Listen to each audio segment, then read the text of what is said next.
Gagawa tayo ng no-bake brownies with graham crackers. Ito ang ating mga sangkap. Meron tayong cocoa powder, unsweetened, evaporated milk, sweetened condensed milk or condensed creamer, crushed graham crackers, chocolate. Ito ang gamit ko, MY graham na chocolate. Pero pwede nyo gamitin ang original flavor ng graham crackers. At pwede gumamit ng ibang biscuit, gaya ng Yahoo or ibang brands. Butter or margarine, salt, peanuts, pero ito'y optional lang. At meron tayong chocolate ganache, at ito'y optional lang din. Meron tayong chocolate hazelnut spread or Nutella, or pwedeng gumamit ng ibang brand like Goya. At meron tayong bittersweet chocolate. In a pan, i-combine natin ang evaporated milk, cocoa powder, condensed milk, and salt.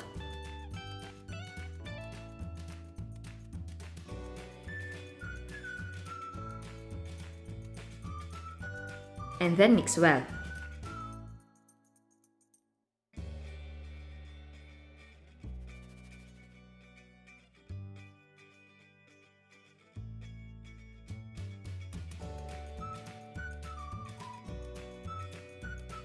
Ipato natin sa stove and turn the heat on. Add the butter and mix until mag-melt ang butter natin. Tapos, continue lang paghalo until maging thick yung ating mixture.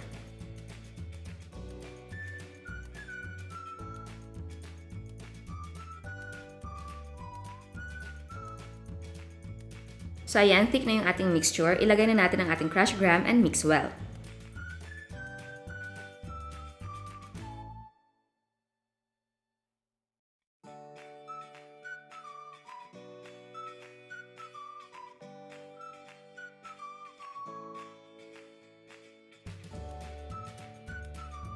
Tapos i-add na natin yung ating peanuts at continue lang paghalo until it will form like a ball.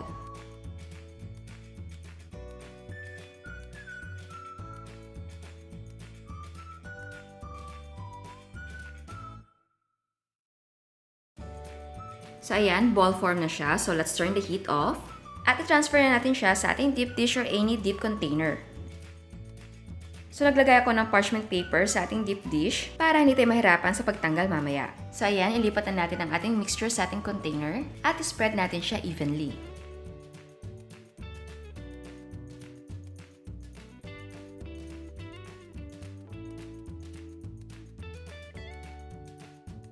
So ayan, maayos na ang pagkakalagay ng ating mixture. I-set aside na muna natin at gagawin natin ang ating chocolate ganache. Pero kung hindi ka maglalagay ng ganache, pwede nyo nang ilagay sa chiller overnight or 1 hour sa freezer.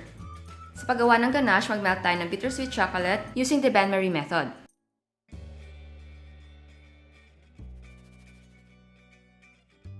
Tapos, lagyan natin ng chocolate hazelnut spread and mix well.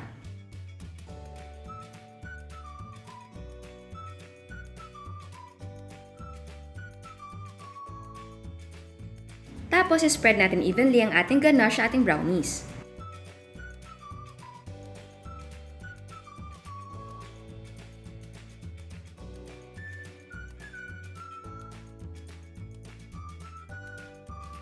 Ito ay optional lang, pwede maglagay ng sprinkles.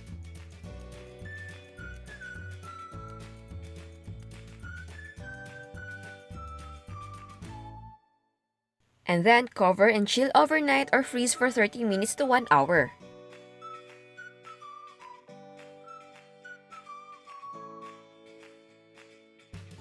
So ayan, firm na ang ating brownies. Tanggalin natin sa lalagyan.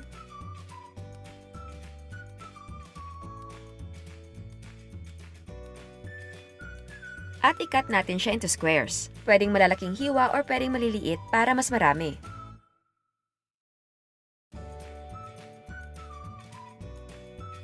Eto naman yung sobra sa ating mixture, ikakat na rin natin.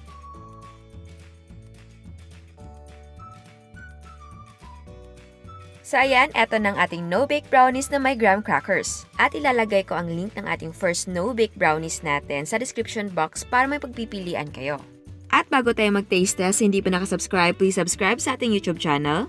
And please click the notification bell para ma-notify kayo sa mga bagong uploads.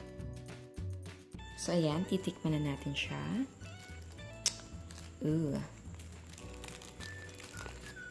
Tingnan nyo.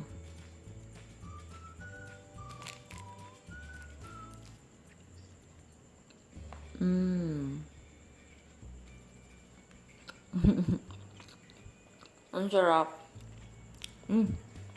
Hindi siya ganun katamis, kaya hindi siya nakakaumay. Ang sarap. Chocolatey, very rich at chocolate, pero hindi siya nakakaumay. Which is, I like it. Isa pa nga. And fudgy. Ang sarap.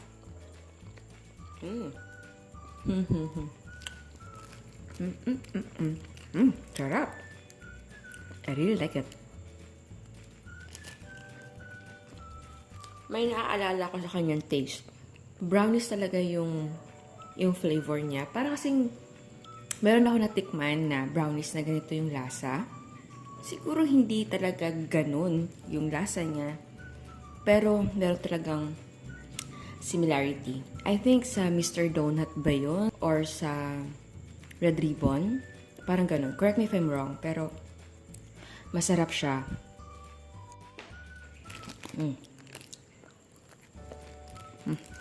Gustong-gusto ko siya. Hindi siya nakakaumay. At kung nasubukan nyo nang gawin yung ating no-bake na brownies, yun super fudgy yun kasi super lambot. Pero ito, fudgy, pero hindi siya ganun kalambot na kapag matagal sa labas, super malambot na hindi. Ito, kasi dun sa biscuit na inilagay natin, medyo firm pa rin siya, pero fudgy. Kaya yun din ang gusto ko. And promise, masarap siya. Hindi siya ganun ka tamis. Yung nakakaumay na tamis ba? Pero andun pa rin yung napaka-rich na chocolate flavor niya. Chocolate flavor. Chocolate lang talagang brownies. I love it.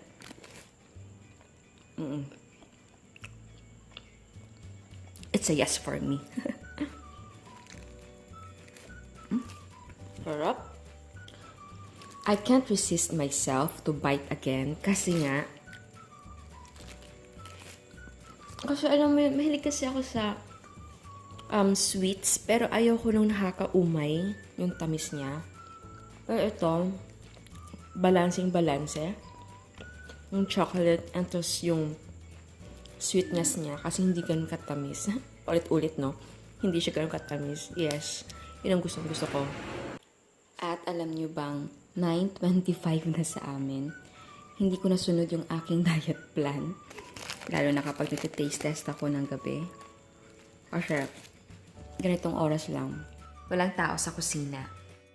So, well, minsan, nag-diet, minsan hindi. Pero, okay lang. Ang sarap. And again, please do make this. Please try and comment kayo kung nagustuhan nyo. Ako gusto ko. At kung para sa inyo yung tamis ay kulang, dagdagan nyo ng sugar or condensed milk. But for me, I really like it. Balancing-balanse. Tamang-tama lang. Ciao! At eto naman ang mga prices ng ating mga sangkap. And again, pwede kang gumamit ng mga favorite brands ninyo. At kung gusto nyo na mas super fudgy ang brownies, pwede yung bawasan ang graham crackers. At ang nagawa natin ay 14 pieces. Ang cost per yield ay 18 pesos and 15 cents. At kung gusto nyo ibenta, pwede nyo ibenta ng 22 pesos to 25 pesos. At kung gusto nyo na mas marami ang slices, pwede nyo gawin na mas maliliit ang slice. Kasi yung mga slices ko medyo malalaki, kaya 14 pieces lang yung nagawa natin. At pwedeng gawing mas maninipis ang brownies. And again, ang selling price ay magdidepende kung magkano ang presyo ng mga sangkap sa inyo. At bago ako magpaalam, meron tayong another dose of inspiration. Eto ang mga gawang cake ni Miss Anne.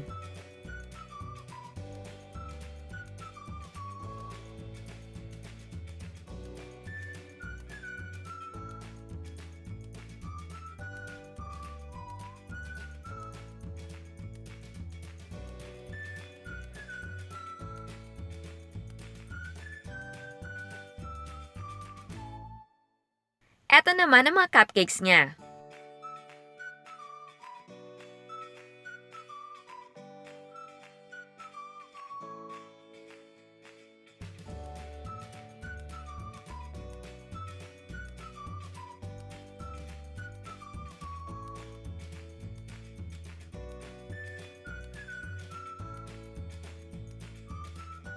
Meron din siyang ground floats.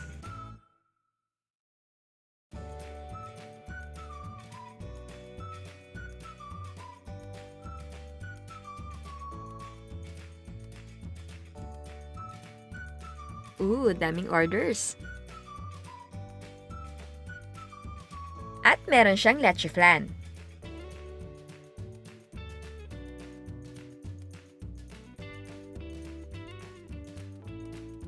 And cheesy maha. At eto naman ang black sambo ni Jello. At eto naman ang mga cake ni Miss May.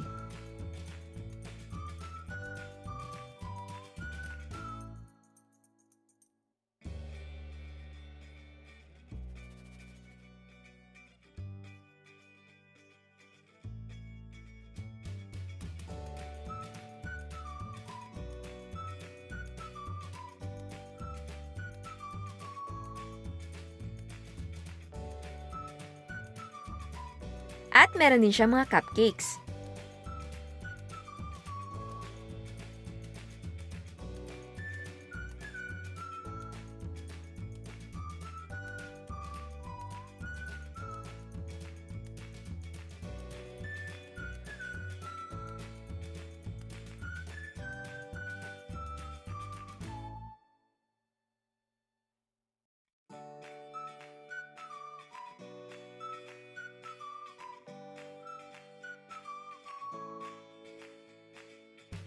At meron siyang brownies.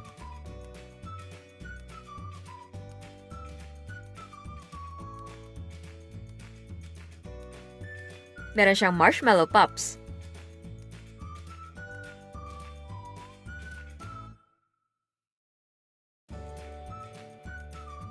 At eto naman ang crinkles niya. At meron siyang chocolate flan. Eto naman ang yama cake ni Miss Jing. At meron siyang custard cake. Eto naman ang mango jelly ni Miss Leia.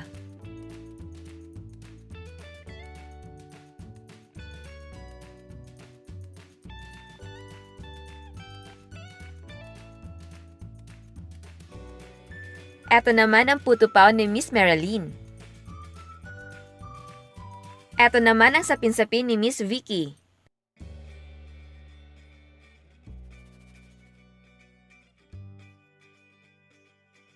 At eto naman ang mga gawa niyang cakes.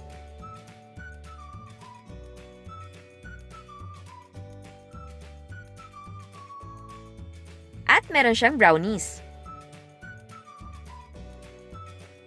And I think this is mango graham float. At meron siyang kutsinta. Eto naman ang mango graham ice cream roll and Oreo ice cream roll ni Miss Shane. Ang sabi niya sa akin, meron siyang 100 pieces na order and that's wow talaga. I'm so proud and very happy sa inyong lahat. Ipagdadasal ko ang success ninyong lahat. Nakakataba talaga ng puso. Kaya ano pang hinihintay mo? Mag-subscribe ka na sa ating YouTube channel. Yes, mag-subscribe ka na. At i-click mo ang notification bell para ma-notify ka sa mga bagong uploads. And please like our Facebook page and follow us on Instagram. Thank you!